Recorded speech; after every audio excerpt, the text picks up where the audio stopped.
नमस्कार साथियों।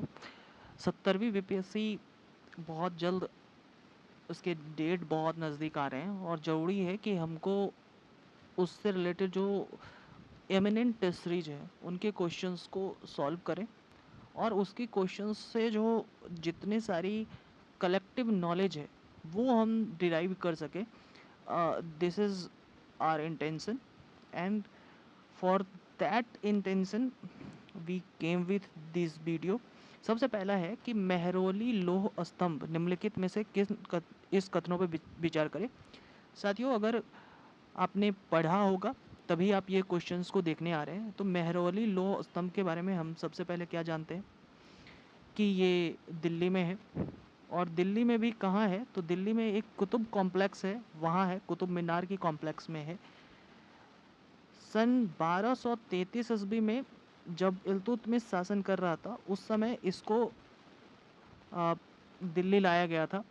और इस स्तंभ की एक बहुत बड़ी खासियत ये है कि इसमें जंग जो है वो नहीं लगा है। ठीक है, तो नॉन रस्टिंग स्तंभ है। साथियों, मेहरौली की जो लौह स्तंभ है इसमें जो स्क्रिप्ट है, स्क्रिप्ट जो है वो ब्राह्मणी स्क्रिप्ट है। ठीक है, ये बातें आपको पता होनी चाहिए। मेहरौली की जो लौह स्तंभ है, अब आप अगर इसके तीसरे नंबर लाइन पे जाएं, ये कह रहा है कि यह इलाहाबाद में स्थित है। क्या मेहरौली का लौह स्तंभ इलाहाबाद में स्थित है? द आंसर इज नो, ये तो दिल्ली में है। ठीक है, तो अगर हम तीसरे को जाएं तो ये नहीं हो सकता, ये नहीं हो सकता, ये नहीं हो सकता, तो हम एक सही उत्तर तक पहुंच चुके हैं। मेहरौली का लौह स्तंभ सम्राट चंद्रगुप्त वन की उपलब्धियों की प्रशंसा करता है, ये भी गलत है। मेहरौली का लौह स्तंभ चंद्रगुप्त द्वितीय के बारे में बताता है। ठीक है, चंद्रगुप्त सेकंड के बारे में बताता है, चंद्रगुप्त सेकंड विक्रमादित्य। क्लियर है? इसके बाद हम आगे आते हैं। कोणार्क का जो मंदिर है कहाँ है? ये है उड़ीसा में। उड़ीसा में पूरी एक जगह है, वहाँ है कोणार्क का मंदिर। कोणार्क का मंदिर एक वर्ल्ड हेरिटेज साइट भी है, यूनेस्को वर्ल्ड हेरिटेज साइट है। और जब ये यूनेस्को वर्ल्ड हेरिटेज साइट है, और क्यों इसको यूनेस्को वर्ल्ड हेरिटेज साइट है? क्योंकि एक तो एक सन टेम्पल भी है, बहुत पुराना टेम्पल है। और ये भगवान किसके लिए? जो सूर्य भगवान को समर्पित है। तो क्या ये शिव को समर्पित होगा? The answer is no. तो तीसरे नंबर अगर लाइन को आप देखें तो तीसरा गलत हो जा रहा है, तो हमारे पास जो है वो बचेगा ए और सी में उत्तर। तो इसका निर्माण, कोणार्क मंदिर का निर्माण क्या राजा नरसिम्हा देव प्रथम ने किया था? द आंसर इज यस, राजा नरसिम्हा देव प्रथम ने किया था इसका निर्माण। और ये जो राजा नरसिम्हा देव प्रथम थे वो ईस्टर्न गंगा डायनेस्टी के थे, ईस्टर्न गंगा डायनेस्टी के थे। ठीक है, और या तो ओडिशा वास्तुकला का, कोणार्क का जो मंदिर है और ओडिशा वास्तुकला शिल्प का एक उत्कृष्ट उदाहरण है। तो ये बात सही है, यानी इसका आंसर हो जाएगा सी। कोणार्क के मंदिर को हम लोग एक अलग नाम से भी पुकारते हैं, इसको कहते हैं ब्लैक पगोडा, ब्लैक पगोडा। ठीक है, ब्लैक पगोडा क्यों कहते हैं साथियों? इसका कलर के कारण, और कलर में इसके डार्कनेस है, इस कारण से हम इसे ब्लैक पगोडा भी कहते हैं। और जो सेलर्स होते थे, जो नाविक होते थे, क्योंकि ये जो है अगर हम भारत को बनाए तो ये यहाँ स्थित है एकदम टिप पे। तो यहाँ से जो बे ऑफ बंगाल से जो नाविक होते थे, अगर उनको उड़ीसा के तट तक जाना है तो ये एक लैंडमार्क होता था जिससे कि लोग आसानी से तट तक पहुँच सके। ठीक है, तो इसलिए ब्लैक पगोडा इसलिए भी फेमस है क्योंकि जो सेलर्स है उसको मदद होता था इससे। हर्ष, हर्ष का यहाँ मतलब है हर्षवर्धन से। ठीक है, और हर्षवर्धन जो है वो पुष्यभूति वंश का था, ये हमें सबको पता है। और 606 ईस्वी में वो सिंहासन पर बैठा। साथियों, जब वो 606 ईस्वी में सिंहासन पर बैठा, अगर हर्षवर्धन को लेकर आप जानना चाहें तो हर्षवर्धन या पूरा पुष्यभूति वंश की जो हिस्ट्री है वो दो लोगों के जो एविडेंस है उसी पे बेस्ड है, पूरा पुष्यभूति वंश। ठीक है, ये उपेंद्र सिंह की बुक अगर आप पढ़ेंगे तो उसमें पूरी ये चीज़ें लिखी हैं। एक तो जो हर्षवर्धन का दरबारी कवि था वान भट्ट ने एक पुस्तक लिखी जिसका नाम था हर्ष चरित, ठीक है। और दूसरा है Hiuen Tsang, H for Harshvardhan, H for Hiuen Tsang. Harshvardhan के समय हुएनसांग आए थे और हुएनसांग ने अपनी जो पूरी यात्रा वृत्तांत बताई है, इन दोनों में हर्ष की जो है वो पूरी कहानी लिखी है, ठीक है।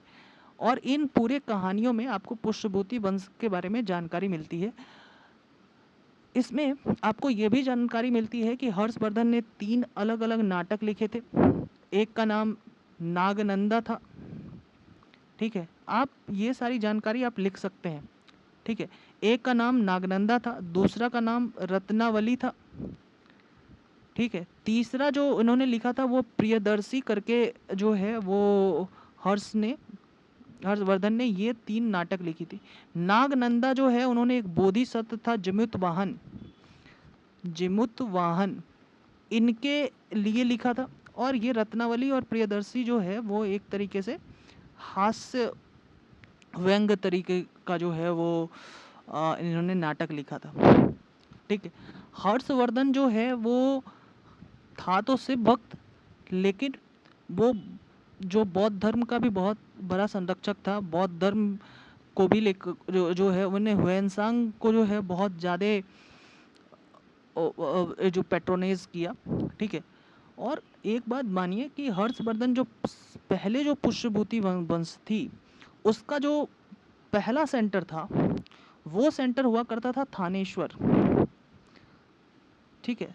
थानेश्वर है जो आज का अंबाला है ना, अंबाला ज़िले के आसपास का एरिया जो है वहाँ पुष्यभूति वंश होता था। और इसके बाद हर्षवर्धन की कहानी होती है। और अगर आप बहुत हिस्ट्री में जाना चाहें, इसकी हिस्ट्री बहुत दिलचस्प है कि कैसे हर्षवर्धन की बहन को किडनैप किया गया, कैसे हर्षवर्धन ने थानेश्वर को जो है हर्षवर्धन को थानेश्वर मिला अपने बड़े भाई से। इसका बड़ा भाई जो है अपनी बहन को छुड़ाने के लिए फिर कन्नौज आता है, हाँ। और कन्नौज में जो है वो शशांक के साथ लड़ते हुए जो है वो मरता है। और फिर हर्षवर्धन कैसे शशांक से लड़ता है, ठीक है। और कैसे जो है हर्षवर्धन की जो है वो पूरा एक बड़ा सा एरिया इन्होंने कवर किया। तो ये बड़ा सा एरिया हर्षवर्धन की एरिया कितना बड़ा है वो आपसे पूछा है। तो हर्षवर्धन उत्तर प्रदेश का एरिया भी था, वर्तमान दक्षिण बिहार का भी एरिया था, उड़ीसा का भी एरिया था। हालांकि जो नर्मदा थी उसकी दक्षिणी सीमा थी, ठीक है। और इन्होंने कहा नर्मदा के दक्षिण का भी क्षेत्र उनके पास था। तो ये आंसर 4 नहीं होगा। 4 4 4 को अगर आप काटेंगे तो आपके पास आंसर आ जाएगा सी, ठीक है। चौथा नंबर है कि निम्नलिखित में से किस विद्वान ने द भिल्सा तोप्स 1854 लिखा है। साथियों, द भिल्सा तोप्स अलेक्जेंडर कनिंगम ने लिखा है। कनिंगम को हम कैसे जानते हैं, ये ASI archaeological survey of India के पहले अध्यक्ष थे। द विल्सा तोप्स इन्होंने ही लिखा है। और ये आर्कियोलॉजी के बेसिस पे, आर्कियोलॉजिकल एविडेंस के बेसिस पे ये जो बुद्धिस्ट हिस्ट्री है उनको जानना चाहते थे, ठीक है। यानी कि जो बुद्धिस्ट क्लेम कर रहे हैं कि ये हमारी हिस्ट्री है, ये सारी चीज़ें हैं, उनको एविडेंस बेस्ड हिस्ट्री पर जो है वो अलेक्जेंडर कनिंगम जाना चाहते थे। और इसलिए उन्होंने लिखा था द विल्सा टोप्स 1854 में, ठीक है। इसके बाद मौर्य जो साम्राज्य है इसमें बहुत अलग अलग ऑफिसर्स होते थे। एक तरफ ऑफिसर्स के नाम है और दूसरी तरफ ऑफिसर्स के काम है। आपको इनको मैच करना है। जो सन्निधाता होता था वो ट्रेजरर्स को कहते थे, ठीक है। तो ट्रेजरर्स यानी ए का हो जाएगा डी, मतलब मुख्य कोषाधिकारी। 1 इज डी, यानी कि हो जाएगा सी आंसर आपको सीधे सीधे। समाहर्ता, अभी भी हमारे यहाँ ये शब्द इस्तेमाल होता है समाहर्ता। समाहर्ता जो है वो रेवेन्यू से जुड़ा हुआ है, ठीक है। प्रादेशिका जो है वो जिला कलेक्टर को कहेंगे। राजूक जो होगा वो भूमि सर्वेक्षण के लिए जो है वो जो व्यक्ति जाएगा उसको राजूक कहेंगे। एक टर्म होता है गोपा, वो भी उस समय जो है वो आपको देखने को मिलेगा जब मौर्य साम्राज्य चलता था। गोपा अकाउंटेंट को कहते थे, जो खाते का जो जिम्मेदार व्यक्ति होता था उसको गोपा कहते थे। ठीक है, दूसरा टर्म है शुल्काध्यक्ष। शुल्काध्यक्ष ये वो व्यक्ति होता था जो टोल टैक्स को वसूल करता था। ठीक है, आ, सन्निधाता तो हमने बता ही दिया, मुख्य कोषाधिकारी। और सारे जो अध्यक्ष, जैसे व्यवहार न्यायालय अभी आपने सुना होगा, तो वो जो जज की बात होती है या जो न्यायालय की बात होती है तो वो वहाँ इस्तेमाल होता था। छठा है कि जजिया कर के बारे में निम्नलिखित कथनों पर विचार कीजिए। यह मुस्लिम प्रजा पर लगाया और वसूला जाता था, देन ये गलत हो गया। जजिया कर नॉन मुस्लिम पे लगाया जाता है। ठीक है, और भारत में सबसे पहले जजिया कर किसने लगाया था? कुतुबुद्दीन ऐबक ने। मोहम्मद गौरी ने पहली बार जजिया कर लगाया, ये भी गलत हो गया। कुतुबुद्दीन ऐबक ने जजिया कर समाप्त किया, नहीं, पहली बार अगर किसी ने जजिया कर लगाया तो ये कुतुबुद्दीन ऐबक ने ही लगाया। जजिया कर समाप्त किसने किया? तो अगर आप इसको अगर आप पढ़े होंगे तो इसे अकबर ने समाप्त किया था। और इसको पुनः किसने जो है वो लागू किया? वो है मुगल सम्राट औरंगजेब ने, यानी कि इसके आंसर हो जाएंगे एक। बहुत अच्छे प्रश्न है और इन प्रश्नों से बहुत सारी जो एक्स्ट्रा जानकारी है वो आप ज़रूर ले सकते हैं, और मुझे लगता है कि मैं इसे देता ही जा रहा हूँ आपके साथ। इनमें ये कह रहा है कि ये 4 कथन हैं और ये 4 कथन किसी एक शासक के लिए जो है वो दिया गया है। सबसे पहले वो शासक जो है वो महायान बौद्ध के महान संरक्षक थे और ये कुषाण शासक था, सबसे प्रसिद्ध कुषाण शासक। तो कडफिशियस भी कुषाण शासक है, बिम्बिसार कुषाण शासक नहीं है, वासुदेव कुषाण शासक नहीं है, यानी बी और डी में कुछ होगा। दूसरा है कि उसे सेकेंड अशोक के नाम से जानते हैं, तो सीधे सीधे आंसर जो हो जाएगा वो कनिष्क हो जाएगा। सेकेंड कनिष्क को सेकेंड अशोक कहते हैं। अशोक ने उन्होंने शक संवत की शुरुआत की, सही है, कनिष्क ने शक संवत की शुरुआत की 58 एडी में, आई थिंक, इसको चेक कर लेना भाई, 58 एडी में ही स्टार्ट किया होगा। महायान बौद्ध धर्म के संरक्षण थे, यस।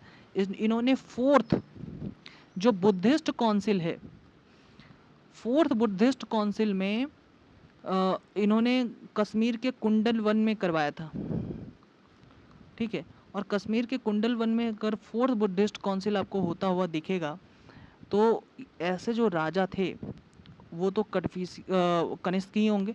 ठीक है, और बुद्धिस्ट काउंसिल, इसी फोर्थ बुद्धिस्ट काउंसिल में जो बौद्ध धर्म है वो महायान और हीनयान में बदला था। ठीक है, और ये जो व्यक्ति हैं कनिष्क, वो बौद्ध धर्म के जो है महायान ब्रांच को संरक्षण देने का काम करते थे। ठीक है, 8वें नंबर पे आते हैं, 8वां नंबर, चलिए 8वां। ये सारे मैंने बहुत सारे जो ये है ना, बहुत सारे टेक्स्ट है उसको जो है वो जोड़ा है। ये पीडीएफ आपको कहाँ से क्वेश्चंस बने हैं, कितने ज़्यादा एक्सप्लेनेशंस इस क्वेश्चंस के साथ हैं, वो सारे तो मैं बता भी रहा हूँ, लेकिन अगर आपको और पीडीएफ चाहिए तो वो आप क्या करेंगे, कमेंट करेंगे और कमेंट करके आप बताएंगे और नीचे मैं आपको लिंक दे दूंगा, वहाँ से पीडीएफ आपको आ ही जाएगा। और क्योंकि सीरियस स्टूडेंट ही कमेंट कर सकते हैं तो उसी सीरियस स्टूडेंट को ही मिलेगी लिंक, और लिंक फिर कुछ दिनों के बाद जो है वो डिलीट कर दिया जाएगा। निम्नलिखित में से मूर्ति कला का कौन सा विद्यालय कुषाणों से संबंधित है? साथियों, कुषाणों से संबंधित अगर मूर्ति कला की बात की जाए, अमरावती, गंधार और मथुरा, तो गंधार कला तो कुषाणों से संबंधित है ही है। ठीक है, कुषाण यानी ग्रीक और प्लस रोमन, जो पहले ग्रीक और रोमन की जो कला थी, इन दोनों को ही जोड़ के जो है वो गंधार कला बना। मथुरा कला में भी जो है आप देखेंगे कि इसमें थोड़ा रियलिस्टिक था, और मथुरा कला में जो है वो थोड़ा सा आपको देखेगा कि जो भगवान हैं वो थोड़ा सौम्य हुए हैं, थोड़ा सॉफ्ट हुए हैं, और उनको और बहुत प्यारा बनाया गया है मथुरा कला में। लेकिन मथुरा कला जो है गंधार कला में आपको दिखेगा कि बुद्धिज़्म पे ज़्यादा जोर है। अमरावती जो है इसमें भी बुद्धिज़्म पे ज़्यादा जोर है। ठीक है, लेकिन गंधार कला की जो बुद्धिज़्म है और मथुरा कला जो है वो सेकुलर आर्ट आप कह सकते हैं इसको, ठीक है। लेकिन आपसे ये जो पूछा जा रहा है कि एक बात बताइए कि कुषाण जो है इन्होंने किन किन को संरक्षण दिया। तो किसान जो है वो गंधार और मथुरा यानी 2 और 3, यानी इसके आंसर हो जाएगा बी। तो अमरावती को किसने संरक्षण दिया? तो अमरावती को संरक्षण देने वाले थे सातवाहन, ठीक है, क्लियर है। मार्बल्स के ऊपर जो है ये मूर्ति कला बहुत ज़्यादा आपको देखने को मिल रही है यहाँ, वाइट मार्बल्स। 9वां नंबर है कि प्राचीन काल के संदर्भ में बैरीगाजा, बारबेरिकम, अरिकमेडु, ये सारे क्या थे? ये सारे पोर्ट्स थे, बंदरगाह थे। जैसे आपको अगर ये लिखा हो कि बारबेरिकम कहाँ है, ये कराची के पास बारबेरिकम आपको मिलेगा। बैरीगाजा गल्फ ऑफ खंबात के पास जो है वो मिलेगा। अरिकमेडु जो है वो आपको फुहर से ऊपर ये तमिलनाडु के पास जो है आपको मिलेगा, ठीक है। ताम्रलिपि जो है वो उड़ीसा के पास जो है ऊपर में मिलेगा। ऐसे ऐसे करके बहुत सारे जो है वो आपको फुहर, जिसको कावेरीपट्टनम भी कहेंगे, फिर मछलीपट्टनम, फिर महाबलीपट्टनम, ये सारे जो है वो क्या है, बंदरगाह थे जो प्राचीन काल में इनका इस्तेमाल होता हुआ आपको दिखेगा। 10वां नंबर है कि वो एकमात्र सुल्तान कौन था जिन्होंने राजशाही से इस्तीफा दिया, राजा के पद से इस्तीफा दे दिए और वो दिल्ली से दूर शांति से जाकर बैठा 3 दशकों तक। ये थे आलम शाह, ठीक है। आलम शाह जो है वो आई थिंक ये आलम शाह सैयद डायनेस्टी से थे ना। आलम शाह सैयद के बाद लोधी आता है ना। सैयद डायनेस्टी के जो है लास्ट रूलर थे आलम शाह, ठीक है। और आलम शाह जो है दिल्ली को छोड़ के बदायूं जाके बैठ गए थे। क्यों? क्योंकि आलम शाह को जो डर है कि लोधी, आलम शाह के जो मंत्री हैं वही इनके खिलाफ जो है बहुत ज़्यादा हो रहे थे और उन्होंने बहलोल लोधी को जो है वो आमंत्रण भी किया था कि आइए दिल्ली पे जो है वो राजवाज कीजिए। तो आलम शाह उन्हीं के डर से जो है दिल्ली को छोड़ के बदायूं शिफ्ट हो गया था और दिल्ली थोड़े समय तक वैकेंट रही और उसके बाद जो है फिर लोधी डायनेस्टी आपको दिखती है इसके बाद। तो आलम शाह जो है वो सैयद डायनेस्टी के अंतिम जो है वो रूलर थे जिन्होंने, और एकमात्र ऐसे सुल्तान थे जो राजशाही को छोड़कर दिल्ली से बाहर बैठे थे और ये मारकाट से उनको जो है वो दूर रखा गया था। क्वेश्चन नंबर 11 देखिए, ये एक राजा के बारे में आपसे पूछ रहा है कि ऐसा निर्णय किस राजा ने लिया था जिस राजा ने एक तो अपनी राजधानी चेंज करने की कोशिश करी, दूसरी बात उन्होंने अपनी राजधानी को महाराष्ट्र से देवगिरी स्थानांतरित करने का प्रयास किया, साथ ही साथ ये राजा ऐसे राजा थे जिन्होंने कृषि में सुधार करने की कोशिश की। दीवाने कोही नाम करके एक संस्था जो सीधे सीधे कृषि के विकास के लिए जो है वो ज़रूरी था, उन्होंने स्टार्ट कराया और उन्होंने दिल्ली के पास जो मेरठ है वहाँ से मंगोलों को जो है वो खदेड़ा। ऐसे राजा थे मोहम्मद बिन तुगलक। साथियों, मोहम्मद बिन तुगलक से रिलेटेड अगर एक चीज़ जाननी हो तो आप ये कह सकते हैं कि ये ऐसा राजा था कि इसके बारे में लेखक लिखते हैं कि जब इसने सत्ता छोड़ी तो राजा को प्रजा से और प्रजा को राजा से छुटकारा मिला, समझे। ऐसा माना जाता है कि दिल्ली से देवगिरी स्थानांतरित करने के पीछे इसकी 2 मंशा रही होगी। मैंने आपको ये कहा है कि मैं आपको हर एक क्वेश्चंस के साथ बहुत सारी जानकारियाँ जो है वो दूंगा जो आपके प्री और मेंस दोनों में जो है वो बहुत ही फ़ायदेमंद है। तो अच्छा होगा कि आप हर एक क्वेश्चंस के साथ बैठकर अगर आप मेरी बातों को लिख लें तो बहुत ज़्यादा बेहतर होगा। अगर आप लिख रहे हो तो आप ऐसे लिखें कि मोहम्मद बिन तुगलक और उसके बारे में सर ने क्या कहा। पहली बात मैं ये कह रहा हूँ कि दिल्ली से अगर आपसे ये पूछा जाए कि देवगिरी स्थानांतरित जो है वो कर रहा, क्या मंशा रही होगी उनकी। एक मंशा तो ये है कि वो आक्रमण से बचना चाह रहा था, फ्रिक्वेंट अटैक से जो है वो बचना चाह रहा था। क्यों? क्योंकि दौलताबाद की अगर आप ये देवगिरी की जो है, अगर आप ये देखेंगे लोकेशन देखेंगे तो वो बीच में पड़ता है, ठीक है।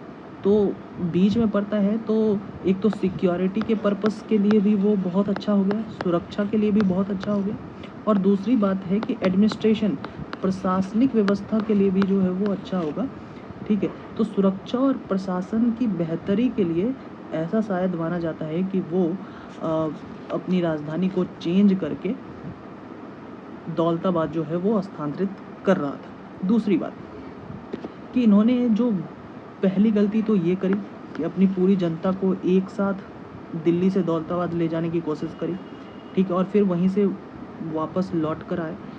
दूसरी गलती इनकी ये थी कि इन्होंने एक सांकेतिक जो सिक्के थे वो चलाए, ठीक है।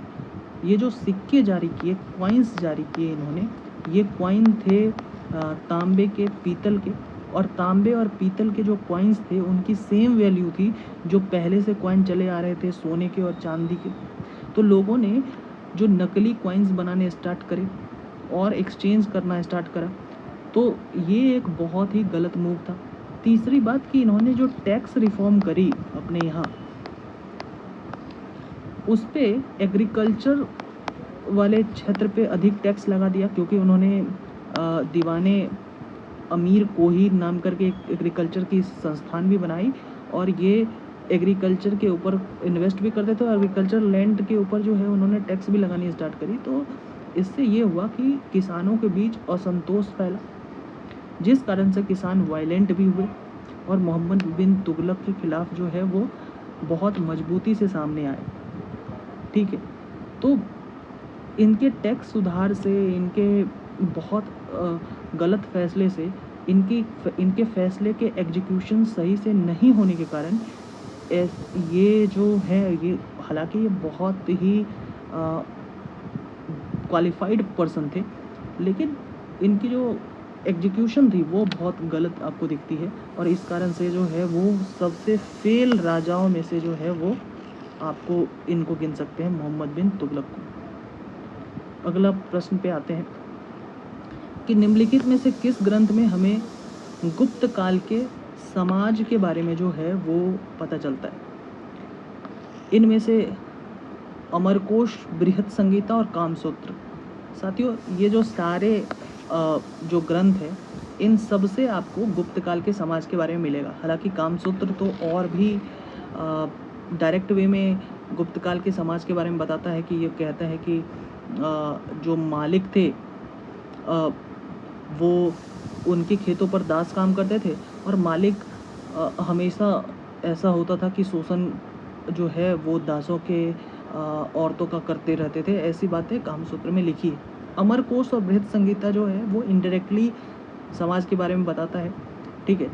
अगर आपको अधिक जानकारी, एडिशनल जानकारी जाननी है, तो आप ये कह सकते हैं कि अमरकोश किसने लिखा था, ये क्वेश्चन भी पूछा जा चुका है। तो अमर सिंह कह सकते हैं, अमर सिंह ने लिखा था। ये नवरत्नों में से एक थे, जो उस समय गुप्त काल में जो नवरत्न थे उसमें से एक थे। बृहत संहिता ब्रह्ममिहिर ने लिखी थी, ठीक है। और ये बृहत संहिता जो है ना, ब्रह्ममिहिर ऐसे व्यक्ति थे जो एस्ट्रोलॉजर भी थे, मैथमेटिशियन भी थे, ये ज्योतिषी भी थे, एस्ट्रोलॉजिकल भी थे, और बृहत संहिता आज भी ज्योतिषी और खगोल शास्त्र के लिए इस्तेमाल बहुत बड़े पैमाने पे होता है। कामसूत्र को किसने लिखा? कामसूत्र को लिखा है वात्सायन ने। वात्सायन ने कामसूत्र को लिखा है, ठीक है। एक चीज़ और अगर आपको जाननी हो, अमरकोश क्या है? अमरकोश एक तरीके से संस्कृत की डिक्शनरी है, ठीक है, और इसमें संस्कृत के शब्द और उसके प्रयोग के बारे में आपको जानकारी मिलती है। हालांकि और भी अलग अलग उपाय हैं जिससे आप गुप्त काल के समाज के बारे में जान सकते हैं। जैसे गुप्त काल के सिक्के, कॉइन्स से आप गुप्त काल के समाज के बारे में जान सकते हैं। इनक्रिप्शन से इनके समाज के बारे में जान सकते हैं। अलग अलग, या फिर लिटरेचर जैसे कालिदास की मेघदूत है, विष्णु शर्मा की पंचतंत्र है, या आप बहुत अलग अलग शिलालेख है, चाहे भीतरी का शिलालेख ले लीजिए, चाहे आप उदयगिरी की शिलालेख ले लीजिए।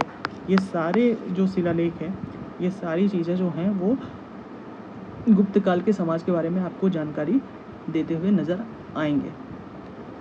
ठीक है, 13वें नंबर पे आते हैं। 13वां नंबर क्या है? निम्न में से कौन सा शिलालेख कलिंग को नंद साम्राज्य का हिस्सा बताता है? तो ये तो आसान हो गया। कलिंग को नंद का हिस्सा बताता है हाथी गुफा शिलालेख। हाथी गुफा शिलालेख क्यों इम्पोर्टेंट है? क्योंकि इसमें 2-4 चीज़ें हैं जो ज़रूरी है। हाथी गुफा शिलालेख जो है उड़ीसा में पाया जाएगा। यहाँ आपको खारवेल, राजा खारवेल की जानकारी आपको हाथी गुफा शिलालेख से मिलेगी।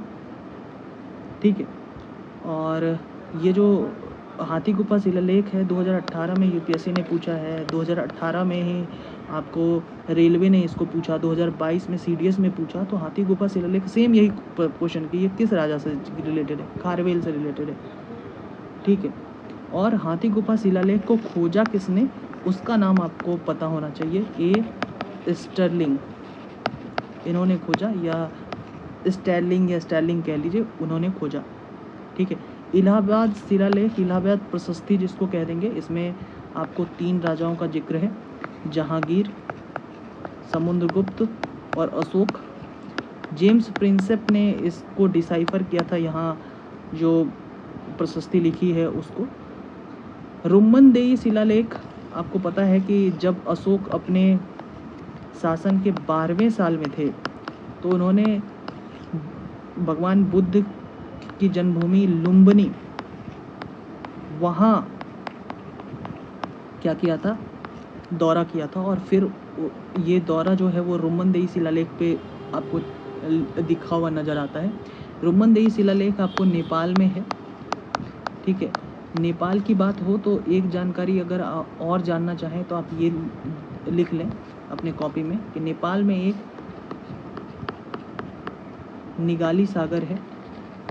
निगाली सागर एडिक्ट्स है, या निगाली सागर पिलर कह लो।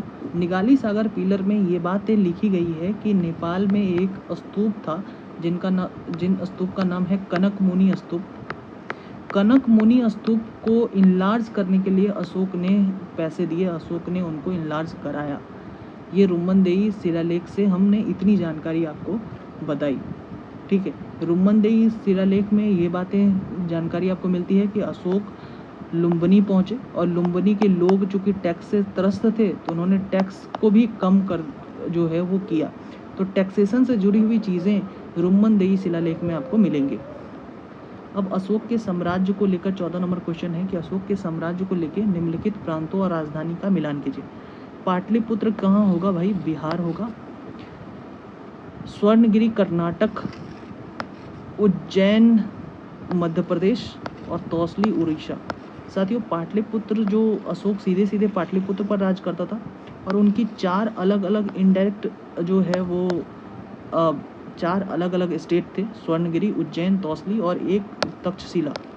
ठीक है, इस पे वो इनडायरेक्टली जो है वो राज करता था। ठीक है, तो अशोक के साम्राज्य के ये 4 अलग पिलर्स हैं। ठीक है, तो इसके आंसर क्या हो जाएंगे? एक का पाटलिपुत्र बिहार, एक का सी कहाँ है? सो ये इसका आंसर हो जाएगा सी। ये हो ना, डी का ये। हाँ, आइए 15 नंबर है कि एक बात बताइए कि बुलंद दरवाज़ा फतेहपुर सिकरी को किसने बनवाया? तो अकबर ने बनवाया। अलाई दरवाज़ा किसने बनाया? अलाउद्दीन खिलजी ने।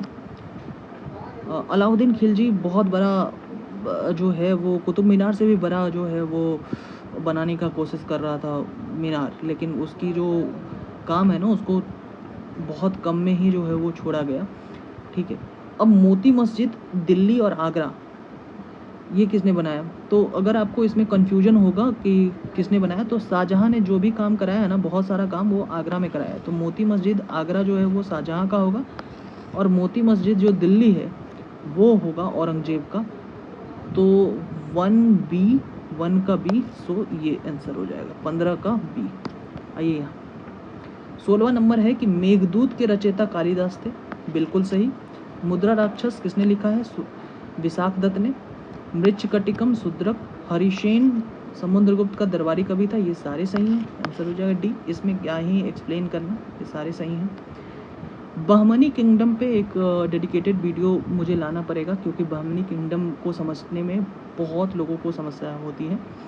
साथियों, बहमनी किंगडम के बारे में अगर थोड़ी जानकारी आपको जाननी हो तो वो ये है कि मोहम्मद बिन तुगलक से हटकर एक तुर्की के ही थे कि शाह बहमन करके ही नाम था उनका, मैं भूल रहा हूँ नाम। वो उन्होंने क्या किया था कि बहमनी साम्राज्य की जो है वो बनाई थी।